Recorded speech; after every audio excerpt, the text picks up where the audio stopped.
after all these years?" I asked. But Michael was cold. He said living with me had been like hell, and he was done. I agreed to the divorce, even though it broke my heart.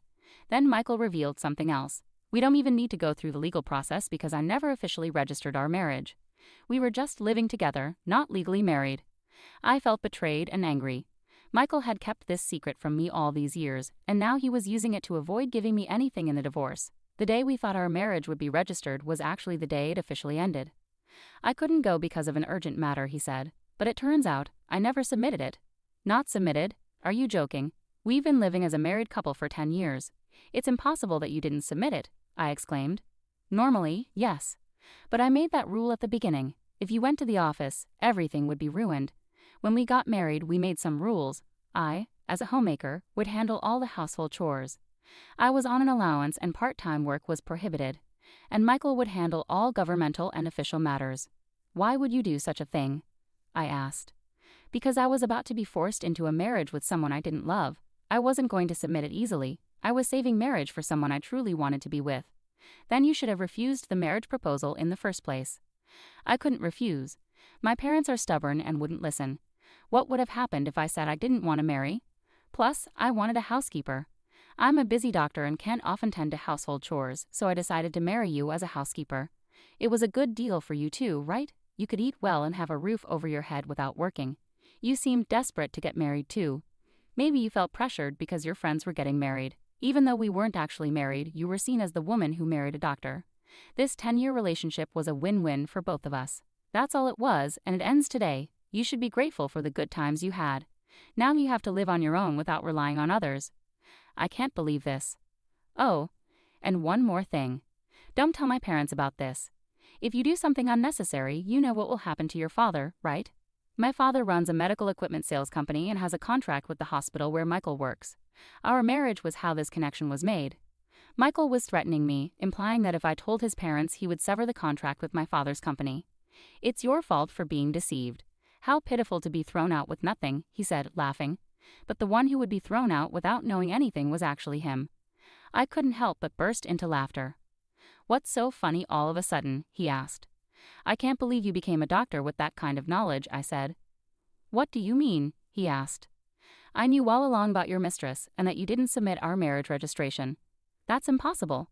That's why I've been preparing, waiting for the day you'd bring it up yourself." I continued, "I had a gut feeling about your infidelity for the past 6 months, but I lacked solid evidence to confront you. So I decided to hire a private investigator to look into your affair. The investigator told me, 'Ma'am, there are 2 things I need to tell you. The first is that your husband is indeed having an affair. We got evidence of him entering a hotel with a nurse from his workplace.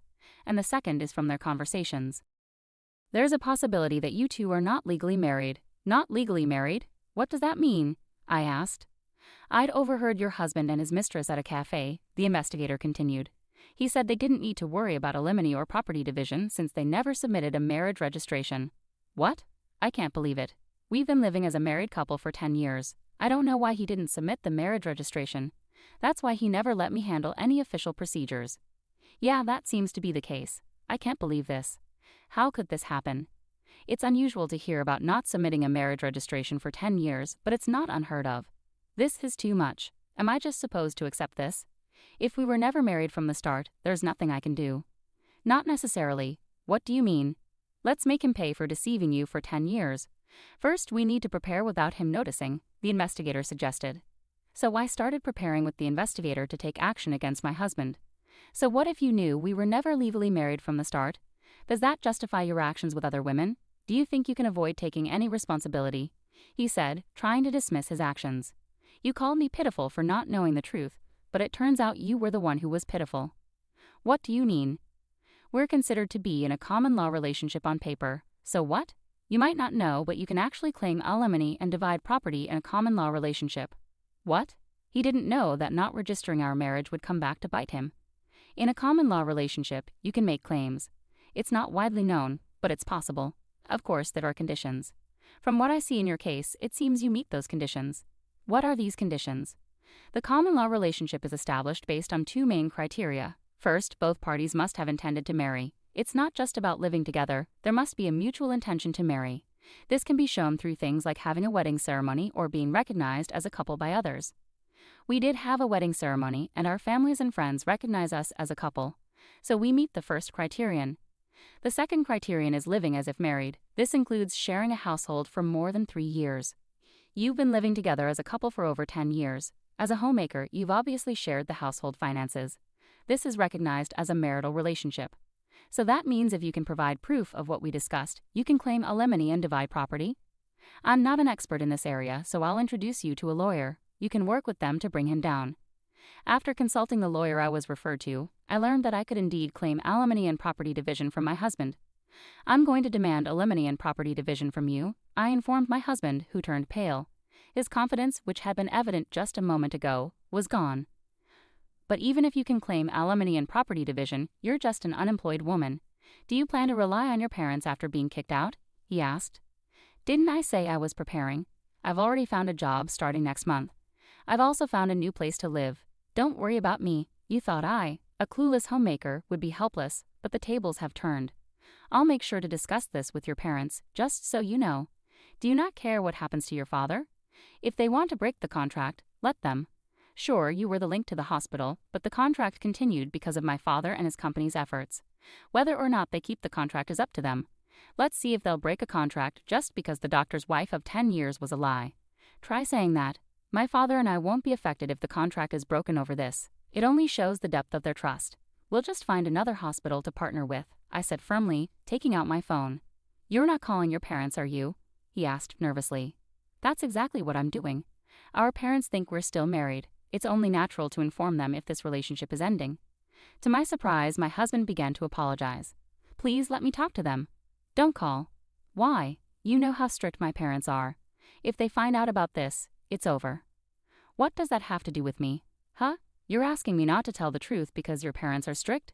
Are you kidding? You could have refused to marry me from the start if you didn't intend to. After 10 years of a marriage based on lies, you're afraid of your parents finding out. I can't accept such a convenient story, but I can accept telling them the truth. I'll make sure both your parents and mine know everything. And so I called both sets of parents. All 4 were shocked upon hearing my story, and a meeting was promptly arranged at our house. I've heard everything over the phone. Is it true that you pretended to be married for 10 years without submitting a marriage registration? Speak up, you foolish son, my father-in-law demanded. It's true. I didn't submit it. Why did you do that? Didn't you think about how Emily would feel? I didn't have a choice. No choice? How can you say that? It's your fault, Mom and Dad. I didn't want to get married, but you started looking for a bride for me anyway, saying it was time. You arranged meetings and pressured me into marriage. But you agreed to it, didn't you? I had to agree. If I had refused, you would have caused a scene, so I decided to go through with it. If you were willing to marry, why didn't you register the marriage? I read about a man online who was in the same situation. He didn't want to marry but had to because of his parents.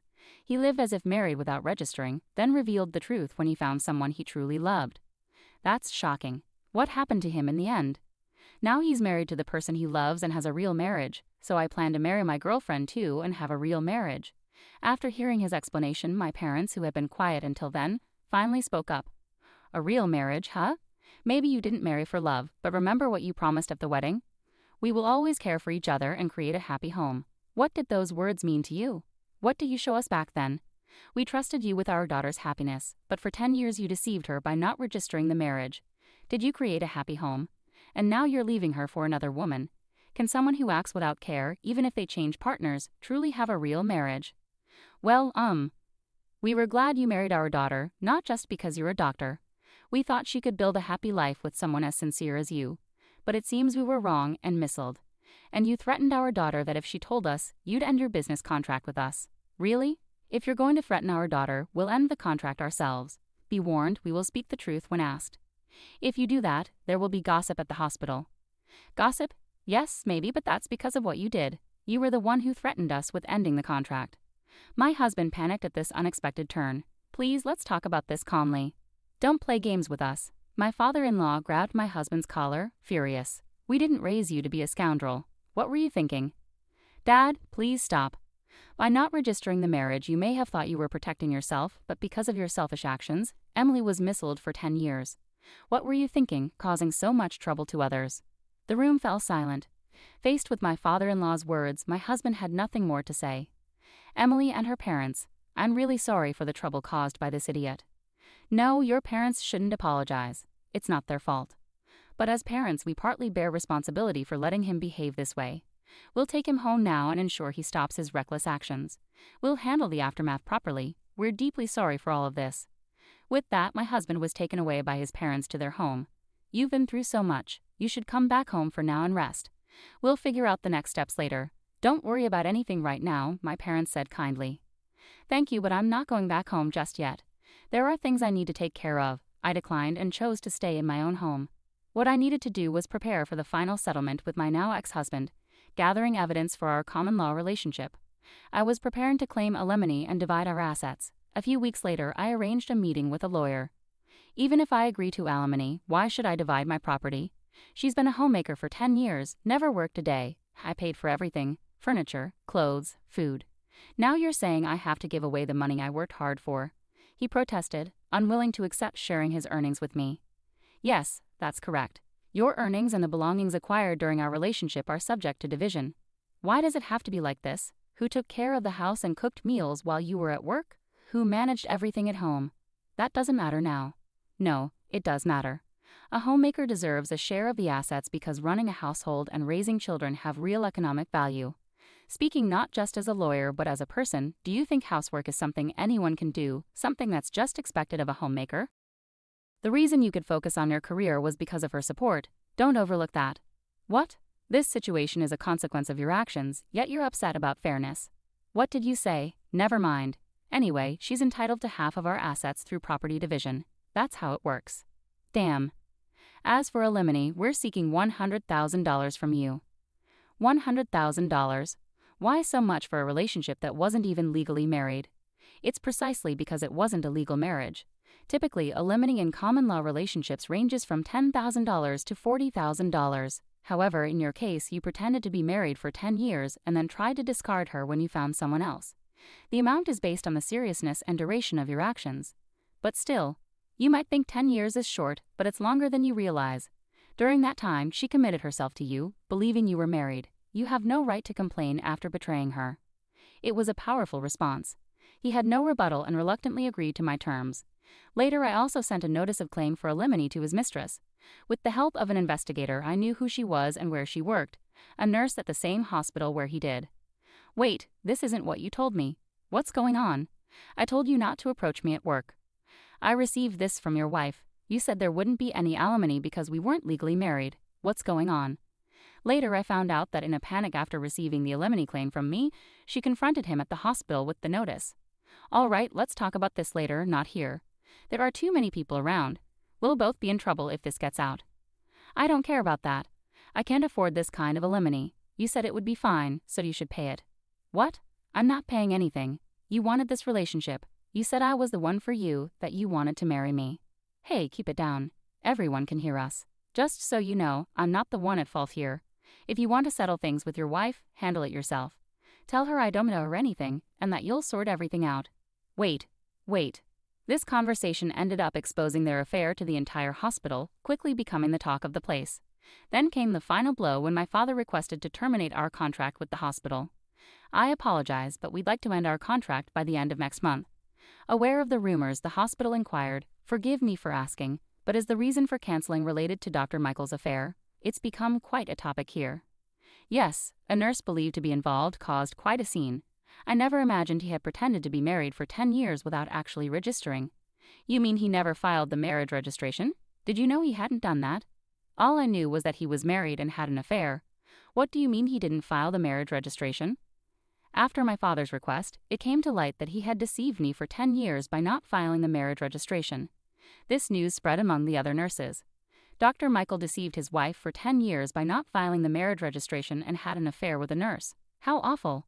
How could he do that? Could someone really go unnoticed for 10 years? It seems Emily's maiden name was the same, and he handled all the official paperwork. That's concerning. The rumors spread not only among hospital staff but also reached patients, leading both Michael and his mistress to face cold stares. Unable to bear it, they both resigned from the hospital soon after. As my father asked me, "Did you manage to get the alimony?" Yes, I received payments from both him and his mistress. She resisted paying until the end, claiming she was also deceived, but the lawyer explained her argument wouldn't hold, and she reluctantly agreed to pay. That's good. What about you, Dad? Did the contract end up getting cancelled? No, that's not happening anymore. He resigned, and because our company is trusted, the hospital asked us to keep the contract. We couldn't cancel it after they asked like that. That's a relief. Afterwards, I started a new life in a new place and found happiness. About a year and a half later, my ex-husband reached out to me. Is it true you got remarried? I had married a man I met through work, and somehow he had found out. I wonder whose number this is. You went through the trouble of changing your number just to contact me. Just answer my question. Yes, I got married.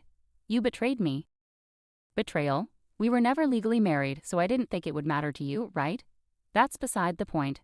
Exactly, things are different now. We're completely separated, so my marriage has nothing to do with you. Is that why you contacted me? After I said this, he seemed speechless for a moment, then he scoffed. Of course you're still unmarried, probably because you haven't bothered to file any paperwork. That's just like you. But he was mistaken. Actually, my husband isn't like you at all. He knows everything about your situation, so to ease any concerns I had, we went together to handle the paperwork. Unfortunately for you, things didn't turn out as you assumed. I can understand why you might wish for my unhappiness, given your own misery, but I'm sorry to disappoint you. We're happily married. I told him this and hung up the phone. I don't know what kind of life he leads now, but unless he changes his selfish ways, he's unlikely to find happiness.